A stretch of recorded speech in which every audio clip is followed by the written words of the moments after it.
Welcome to our Saturday Simulcast with Brian Neubert and Tom Dienhart.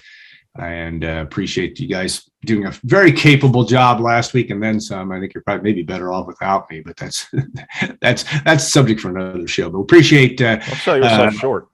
Well, yeah, I'm a tremendous slouch. But I want to thank our sponsors, who is not a tremendous slouch. That's the Union Club Hotel, 811 Bistro, Boiler Up Bar, for their support of not only GoldandBlack.com, but all they do. And they had a busy weekend last weekend with the graduation, a lot going on in the summer as well. Make sure if you have a chance and you're on campus that you visit the Union Club early and often. All right, Tom, I'll start with you. And obviously, you had a chance this past week on the site, talk to Mike Babinski. There's any number of topics we can talk about in terms of the wonderful world of college athletics and what's changed. We might even get into some Jimbo Fisher and Nick Saban before long, but I'll start with that. Just in your impressions from, I guess my question is, and it's hard to tell specifically maybe, but how does an athletic director handle all this change? Mike Babinski seems very stoic, very matter of fact, but there's a heck of a lot to deal with right now.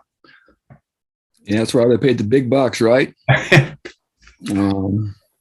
Yeah, I mean, at this point, I guess probably the best thing you can do from where he's sitting, and a lot of these ADs are sitting, at least in the Big Ten, is not to make any rash decisions. Not to, there's just so much tumult right now, so many unknowns, so many moving parts. I mean, I can't imagine there's been a point in history, as far as college football goes, at least, where we've had this much, I guess, unrest, if you will. So, there's just a lot of talk and discussions right now as to how things may look in the future on many different fronts, from a scheduling standpoint, from a division standpoint. So, again, right now, I think they want to have things settle down here before they really move forward with any radical change. So there's obviously dialogue. Like I said, there was dialogue when there was the big confab in Scottsdale, Arizona, a couple of weeks ago, with Big Ten people and a lot of other conferences. And of course, the league, the ADs met earlier this week up in Chicago. There were no decisions made in Chicago. There was just, again, dialogue and discussion on a lot of these topics too. And it's always interesting fodder for people like us. I think fans enjoy maybe what's going on out there. They like speculation and conjecture. I know people don't like to deal with hypotheticals. I get all that, but it's still a lot of fun to try to put your binoculars on and try to decipher how this could all look in the future. But yeah, just it's exciting. It's scary. And again, the great unknown, right? And I'm not sure how it's going to look, but I think a couple of things Mike did say for sure. Of course, the 9-game Big Ten schedule is always going to probably be there, most likely. Don't see that going away. I guess the next big thing is divisions, right? And we can talk about that. It sounds like if I were to guess or to make a bet, I would guess those are probably going to go by the wayside here at some point. So that would be radical, and of course, cause a different structure as far as Big Ten scheduling goes. Yeah, and I'll follow it for either one of you. One thing I don't get, because I know you talked to Mike and he talked about how he was still fine with the structure as is. And of course, the NCAA basically came out this week and said, you don't have to have divisions. But help me understand that, Tom, in terms of is it because of alignment of potential teams leaving conferences? I mean, what's the strategy behind that in terms of not having divisions? What's the whole point behind it? I guess I'm struggling with that whole notion, I guess. Well, I think one of the biggest is you can guarantee having your two best teams play in your conference title game. And one theory, although Mike Babinski wasn't sure how much water there is to it, but there's always one theory out there. You hear that by going divisionless, you have a better chance to get more teams in the college football playoff. How, I'm not sure. I don't know. But again, I think there's some line of thought there. Maybe Brian has some insight on that. Yeah, but I'm curious. I think everything's going to point toward this college football playoff. Yeah. Well, I think that if your two best teams are playing in the conference title game, one of them's losing. And if that team already had one loss, you're knocking that team out. probably. Whereas if let's say Ohio State wins the East, which is, probably a probably solid assumption every year. If they're playing Wisconsin, who might not be in the college football playoff mix in the Big Ten title game, and Wisconsin loses that game, but Michigan came in one game behind Ohio State with one loss in the East, theoretically Ohio State and Michigan could, because either Ohio State or Michigan will have lost a game because they played one another. Maybe that's the rationale. I don't know. That's what just came to mind. I think too, if you have an unbeaten Ohio State playing a 8-4 Northwestern team, and Northwestern beats them, right? Yeah. I mean, we've seen in the past teams lose these title games and still get playoff berths, but I think with a 12-team playoff, who knows, guys? And like Brian was talking to, maybe there was a 10-2 Michigan team that didn't make the Big Ten championship game because Ohio State was unbeaten. They could maybe still get a playoff spot, just even though they didn't get into the title game. So I think maybe there's some of it there, but again, I think that's some of the rationale. And also, again, Mike talked about this, and other people do, about the ability for kids to play in every conference venue during the course of their career if they stay for 4 years. I still don't see the big appeal to that. And if I'm a player, do I really care if I ever get to play in Maryland, really? I mean, you fly in on Friday, you stay in a hotel probably 10 miles from campus, you bus to the play, and you leave. I mean, really? Is that really that big of a need to make sure kids can play in every venue? You do get to see the Lincoln Memorial driving by on the bus. It's not like they're going on vacation there for 3 weeks, like you said, Brian, and going to see all the sites. But anyway, that's something that's always brought up. And yeah, I agree with you. It's like a real forced argument to want to go divisionless, but it's always mentioned. Well, I think part of this too is that, at least from the Big Ten's perspective,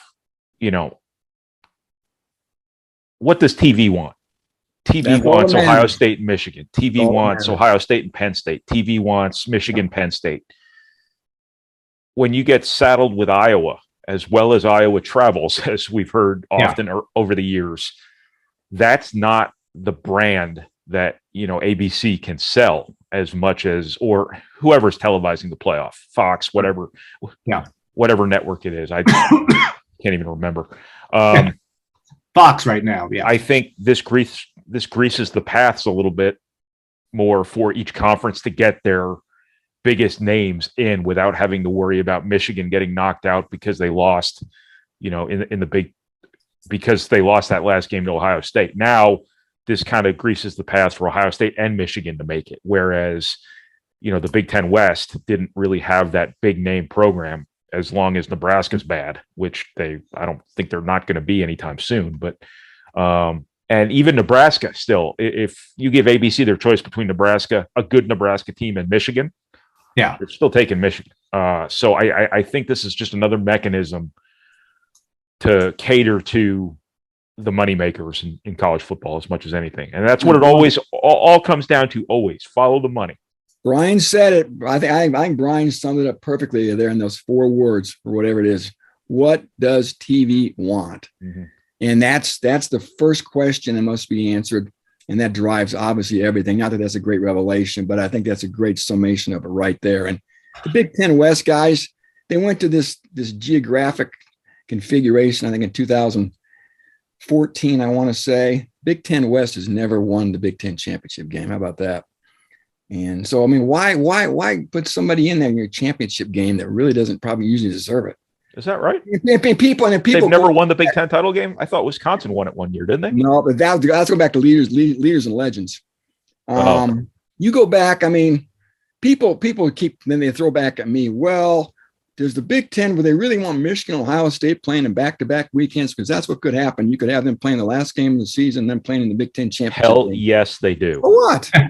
I've had so many people bring that up to me. So what? It's okay by me.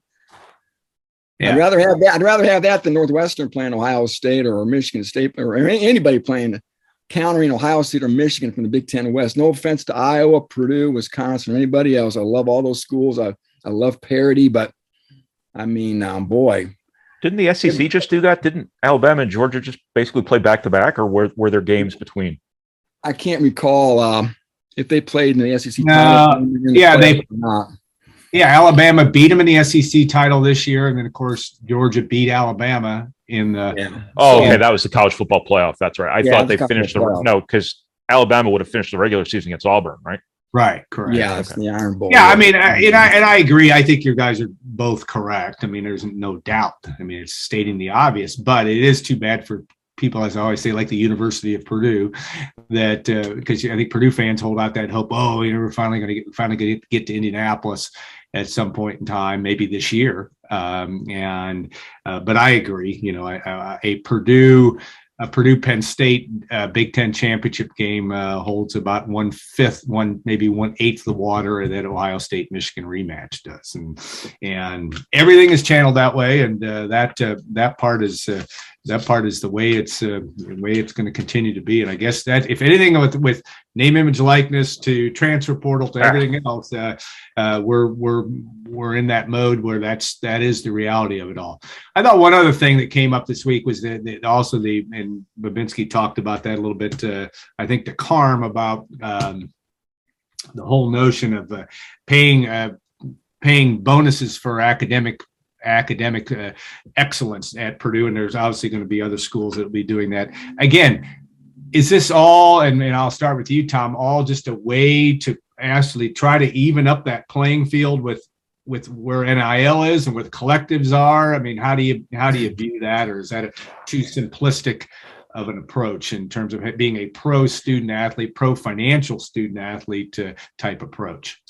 Yeah, I'm not sure. I think maybe like you said there, more making it more pro student athlete. You know, we've really seen the pendulum swing toward what benefits the student athlete here in recent years on a lot of different fronts, with the transfer portal freedom now, obviously NIL, and you know, we saw these stipends a few years ago that were added as well to fatten the money that the athletes get, and now academic money too. So it makes sense, right? I mean, isn't that what college is for? Isn't that what everybody's supposed to be there for?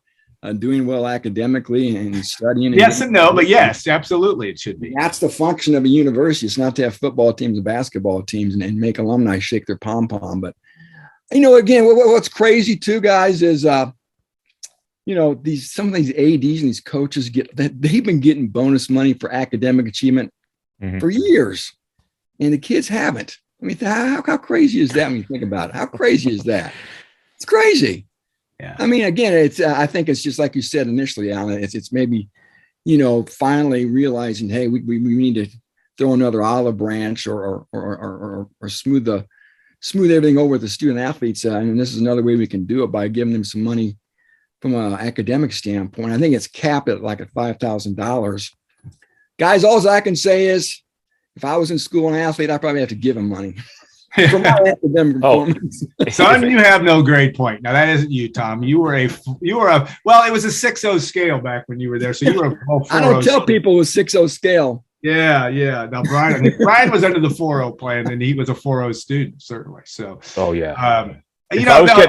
if I was getting paid for grades, I would have been valedictorian. Believe me. That would have been the carrot in my face that would have gotten my ass out of bed in the morning.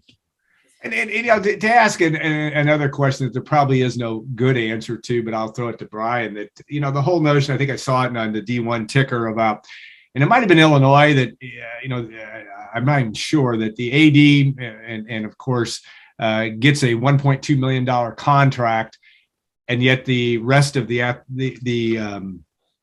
faculty at the university is getting a raise of less than 2% or something like that. Does anybody? I mean, and we're hypocrites, I guess, because our business is predicated on big time college sports and all the falderall that goes with that. But is there ever, you know? And I get this is almost rhetorical in nature, Brian. But what does this all mean? I guess this is the way it is. We're it's full steam ahead financially on television contracts, everything big time college sports, and that's where we are. Is there any repercussion to this for the rank and file? Well, this feels like us litigating the entire college sports culture, the entire sports culture in general. Because we all know, you know, an athlete is going to make more than a doctor. We all know that, you know, the worst player on an NBA team will still make more in one year than a teacher or a police officer or a fireman will make in their entire lifetime, most likely. And that's kind of the nature of our culture. But I think the part of the NCAA sausage making factory that nobody has ever really said out loud is that part of the reason that coaches make what they make, part of the reason administrators make what they make, is because they bring in so much money. But if there's a bunch of that money laying around, you aren't operating as a business. You're operating as a de facto not-for-profit. But if there's a ton of money sitting around because you're making money like a very profitable business, then somebody could have always said, hey, you have a $10 million surplus last year, or you have a $20 million surplus last year, Alabama. Give that money to the athletes. Nobody ever wanted to have that conversation. Nobody ever wanted to have to play defense on that one. So they put all of their profits back into things. That's why, the football coach is making $6 million instead of $3 million. That's why, the athletic director is making $750 instead of $350. That's why you redo your locker room every 5 years instead of every 10 years, stuff like that. It's you want to be in the black, but you don't want to be too far in the black, because you don't want to open yourself up to that indefensible argument of how come that $10 million you guys have under the bed there isn't going to the athletes. So I think that's part of why the numbers are so out of whack in terms of compensation and whatnot. But it's also just sports. I mean, I don't know. Also, the athletic department funds athletic departments, as far as I know, everywhere fund themselves largely differently from the university. There's all sorts of apparel deals, all sorts of foundations or whatever where that money comes from. I don't think they're taking tax dollars at the University of Illinois to pay Brett Bielema whatever Brett Bielema makes.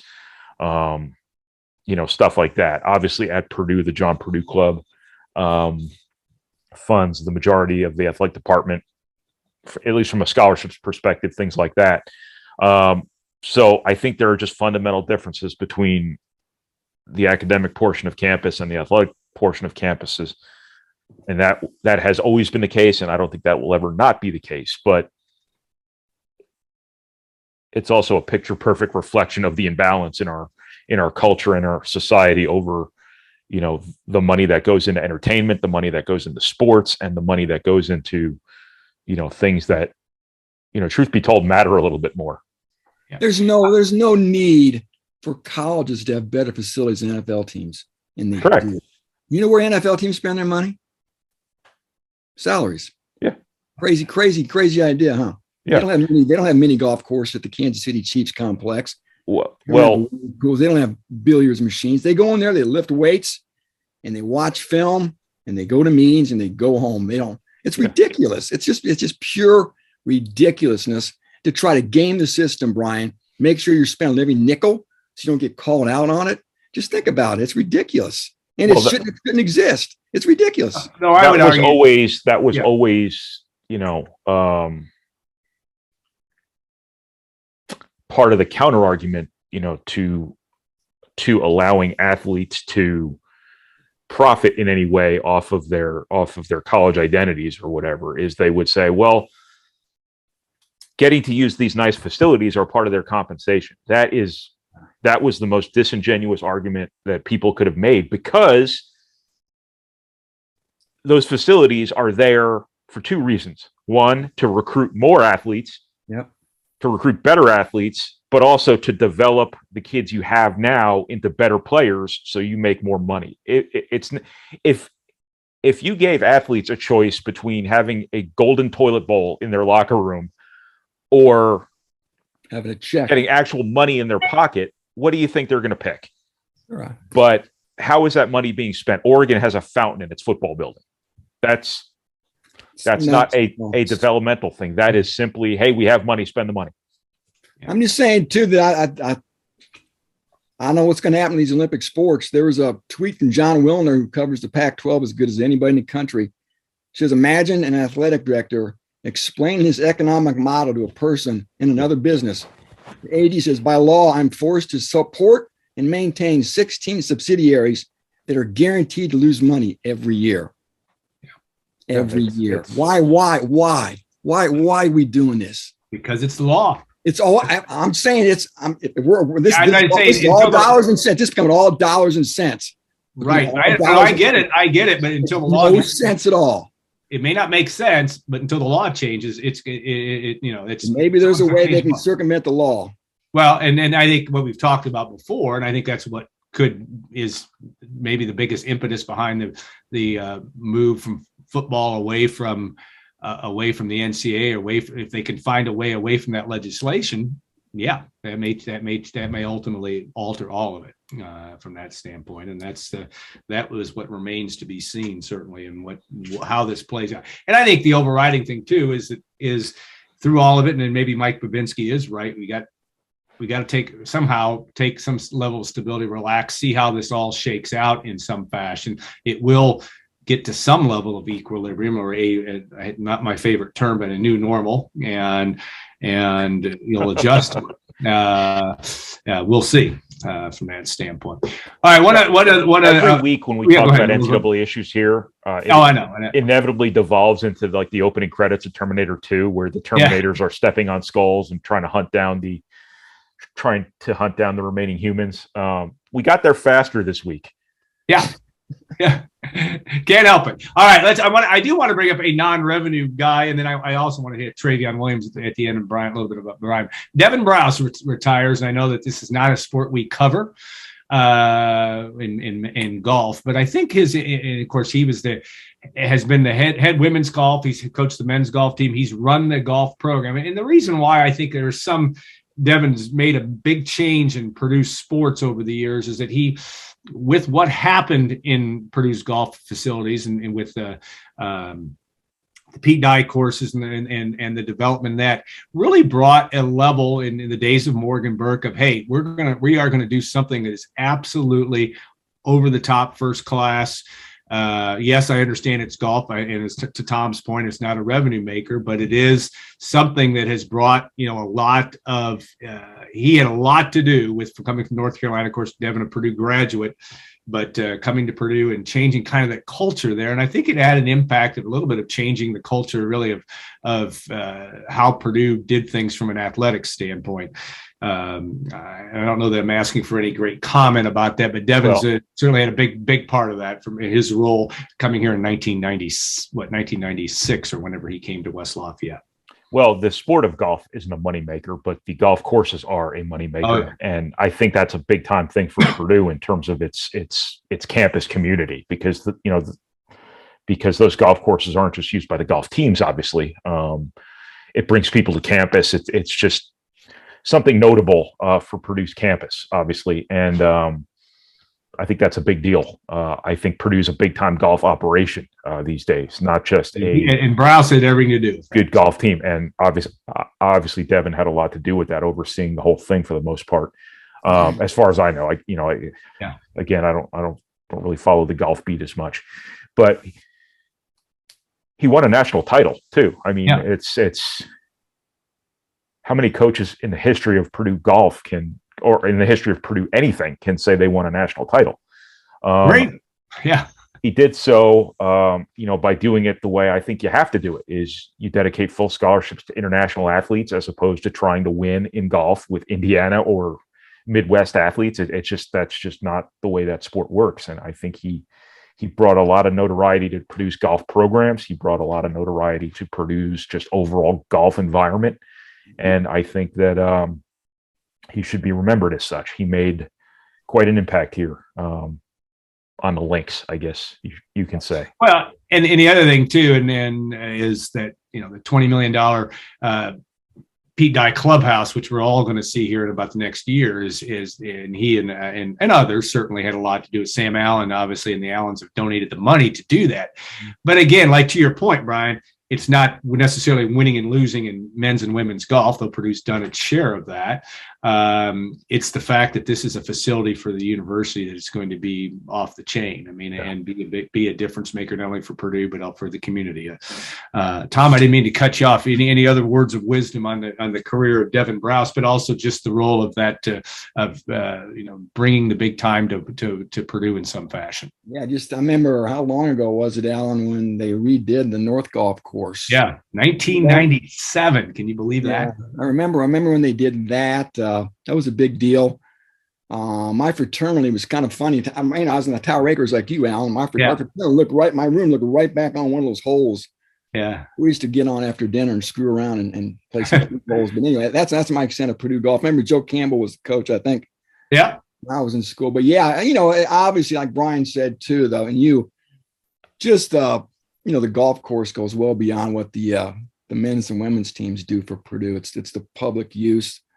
I think it raises the profile of your campus. Honestly, if you have a kind of a world-class golf facility, I mean, they do, yeah. Special. You can host events that just for alumni or whatever. It's just nice to have that feather in your cap to have a very nice golf facility, and without a doubt, it sounds like Devon's put a big role in helping all that to come to fruition and really make golf one of the premier sports on campus in the last 25, 30 years, right? Yeah, I think as a coach too, and Devon, and one thing I liked about him, he's kind of the Dave Shondell too. He called it like he saw it. I mean, you asked Devon a question about other sports or what's going on. He had an opinion and knew what big time, came to Purdue from North Carolina after competing at Purdue. Knew it when he saw it, and that is his credit, and he will be missed from that standpoint. But you're right, the program and the facilities are good. All right, my only complaint with Purdue golf is that the Ackerman tees off a little too close to Cherry Lane for me, because the last time I played there, I hit one of my trademark hard line drives to short, and it got to Cherry Lane, and it just rolled to Northwestern or somewhere in the vicinity of Northwestern, and they never found the ball. I called them every week for like a year, asking if there were any updates on where my ball went, and they never told you. You didn't mark it with your phone number. They never found it. Cherry Lane is going to change big time. I don't think they were looking very hard. Yeah, I got you. All right, Brian, I wanted a quick comment on Trevion Williams, and just the fact that you had the chance yesterday to go watch him, yesterday being Thursday, and have the opportunity to see him in Chicago and a little bit of Jaden Ivey as well. But sounds like, from most accounts, that Trevion helped his stock. I know the draft is a month away, or a month and a couple days away, but your impressions of seeing Trevion and just what you see maybe of him at the next level.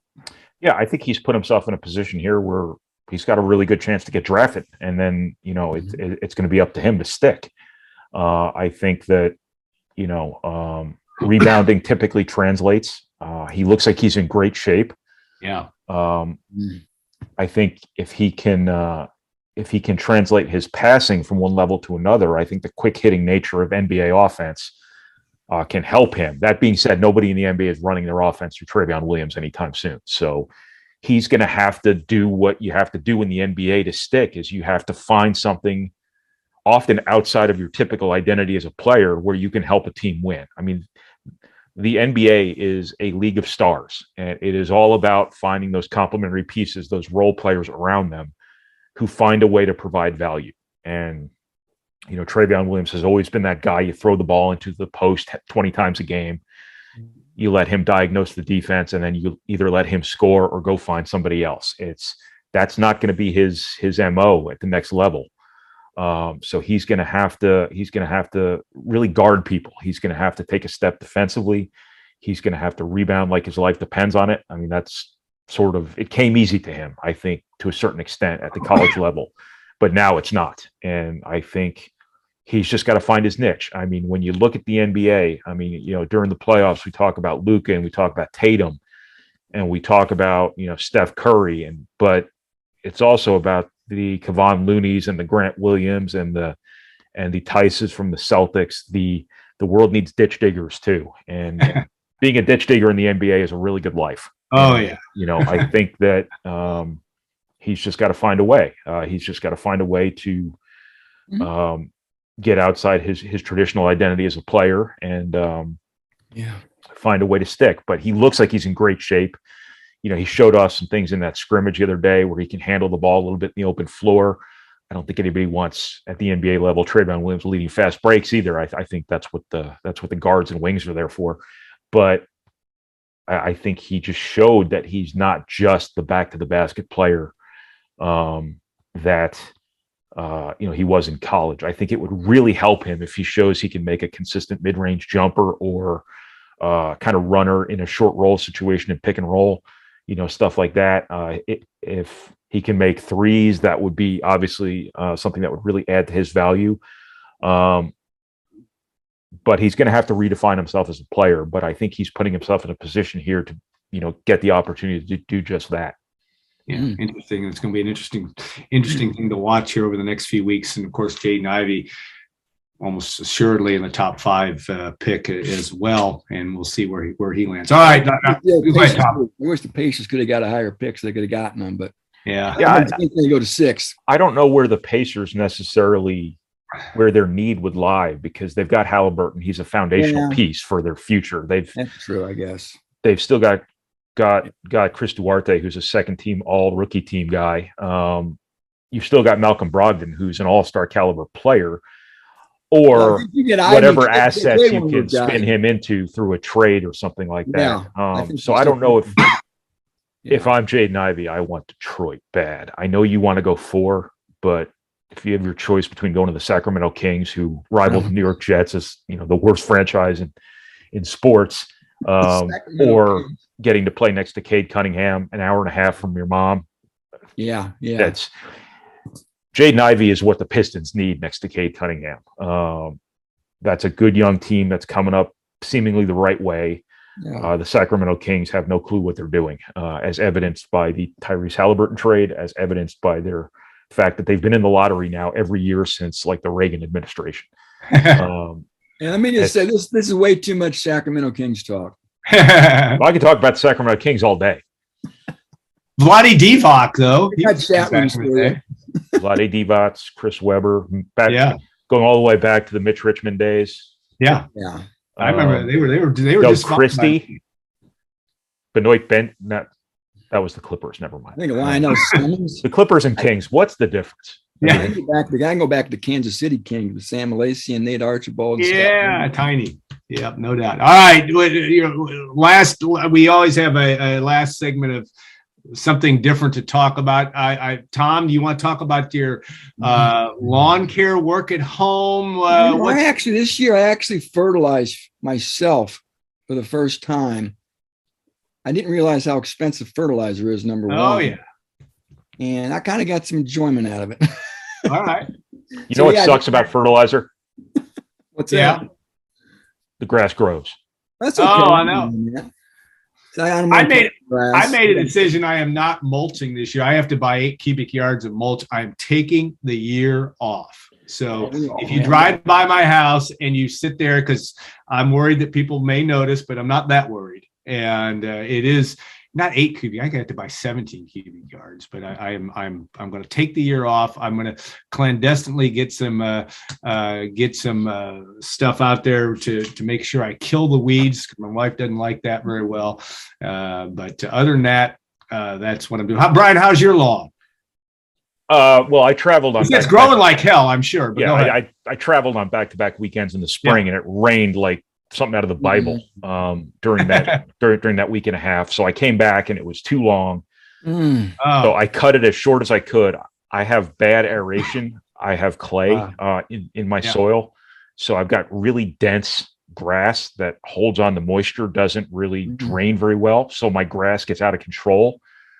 And now I have a bit of a thatch problem, which I have a thatch rake that I've had for years, but I feel like I tear out more good grass than I pull out bad grass. So I've got all kinds of problems right now with my lawn. And it underscores the fact that the most absurd thing we do as a people, as a society, as a culture, as a species, is take care of our lawns. Is lawns. When you think of the amount of money and we think of the amount of time and you think of what we're probably doing to our own health, being out in the sun so much. When you think about what we're doing to the environment by doing this, simply so that we have this decorative nonsense that culture and society tells us we're required to have, it's really stupid. And you want to know what's really even a bigger we waste? decorate the insides of our house, but we don't do it with something that's going to grow and require us to maintain it and require us to waste our money and waste our time and sunburn ourselves to all hell to maintain. I don't know what we're doing. I don't know why nobody's ever. Oh, they've really talked about this. They've raised this issue. Normalize cement yards. That's what I say. All right, we're going to move out west. I got to move out to Tom had something to say before I. Yeah, go ahead, Tom. Fire away. Like Walter White had a yard, Brian. He didn't have to cut his yard. Remember, it's like where rocks run. Yeah, yeah. That's things worked out really well for him. It was, I think, I think the quality of life, the lack of lawn care. I got to say this. I got to say this under hushed tones, but the biggest waste of money, women's hair. Oh no, you got to be money careful. They spend on all our hair. Look at how much time we spend shaving. My hair. I don't spend a nickel except for razors. Oh, you got a. Luckily, our audience is 80% male.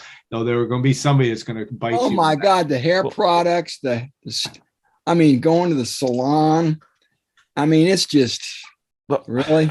Well, I'm not touching that. I'm not touching that. How much money in our lives have we? How much money and time have we wasted in our lives shaving? Like, it's just a razor and some cream. It's the same principle as it doesn't cost grass. Yeah, we have this thing that's just because I don't want to look like ZZ Top. It's an inherent inefficiency that we don't really need in our lives. I mean, I don't really want to be scratchy all the time, but I also don't want society telling me what I can and cannot look like. You can cultivate the mountain man look. Yeah, but I couldn't grow a beard if I had to. So. No, I don't have the testosterone to get it all the way in. Yeah. All right. I knew this would devolve into something, and it just did.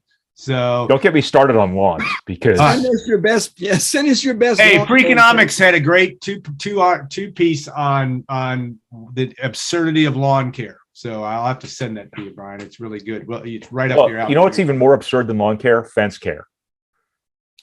Okay. Like, we make these fences out of wood. Ultimately, we have to stain them. We have to seal them.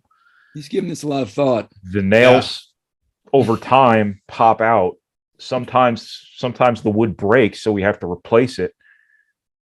Why didn't we just get just big plastic things that will just last 150 years? I don't know. We're gonna have to let you ponder that for the next week. We'll get back with you on reasons why. I gotta have something to do on Saturdays in the summer, Brian. I'm not sitting in this house all day. Yeah. Right, but you could be doing something more enjoyable than. I'll come cut your grass. Yeah. There you go. That's an offer. That's an offer. You haven't seen my yard. My yard. I don't have a huge house, but I have a huge backyard. It's okay. Huge by my standards. It's like one of those lines at Disneyland where you think you're almost there, and then you turn a corner, and all of a sudden there's 1,000 more people in front of you. Oh, that's the optical illusion my backyard creates, because it's like angled funny. I don't know who created the plot, but it kind of goes like this. You need to talk to the surveyor on that one. I had 20. I think that I'm lucky. I have 30-minute lawn. It's pretty. How many people are still listening, you think? They're gone by now, I'm sure. But I want to. But before let's keep going then. But before they all leave, I want to thank our sponsor. Okay, and I want to thank Union Club Hotel. And no, I think some of our best content is the last few minutes. So it's I know I enjoy it. But I want to thank also the 811 Bistro and of course the Boiler Up Bar. And I don't know what we're going to do next week to top this. We've got a couple of vacations coming up, but we'll cobble something together for next week as well. Maybe not have more than 10 to 15 minutes on the future of college athletics. I don't know what we could talk about if we don't get to talk about that. But guys, thank you for your elucidation, I should say, on wonderful lawn care and of course all the rest of the show today. We appreciate that very much. Everybody else, Thank you for watching and listening, and have a great week. We'll look forward to more of the same, maybe even something a little different next week on our next Saturday simulcast. Thank you all.